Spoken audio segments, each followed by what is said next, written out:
माझ्यासारख्या अडाणी माणसाची काय कथा असणार नाही का?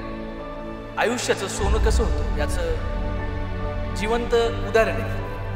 म्हणजे जर तुमच्या आयुष्यात चांगली माणसं आली तर ती माणसं तुमच्या आयुष्याचं सोनं करू शकतात.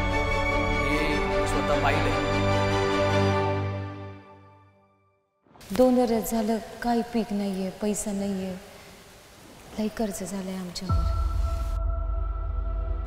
अगं असं किती दिवस तू जुन्या पद्धतीने शेती करणार? ही बघ आधुनिक पद्धत. आता पाऊस पाणी काय आपल्या हातात असते. सगळं बदलत चाललंय. शेती बी आधुनिक झाली. आपण नको बदलायला.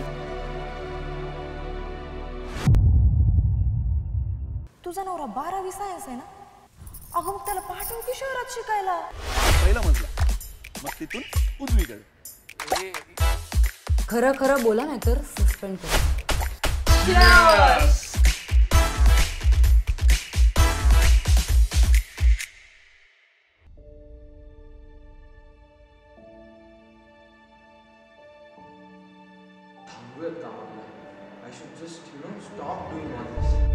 पेटंट नुसतं असून उपयोग होत नाही. ते कमर्शियलाइज जोपर्यंत होत नाही तोपर्यंत त्याचं प्रोडक्ट बनत नाही आणि ते शेतकऱ्यापर्यंत पोहोचत नाही तोपर्यंत त्या फाईलचा काहीच उपयोग नाही.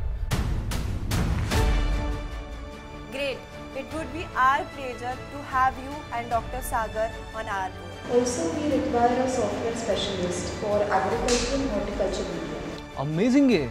इनफॅक्ट तिथे US मध्ये बरेच शेतकरी वापरतात. आपण ती सेम सिस्टम आपल्या देशात आपल्या लोकांसाठी इनफॅक्ट आपल्या सगळ्या शेतकऱ्यांसाठी आपण ती कस्टमाइज करू. हा झाला पहिला टप्पा. आजवर आम्ही फक्त एक स्टार्टअप होतो पण C4 Agro आज एक कंपनी झाली.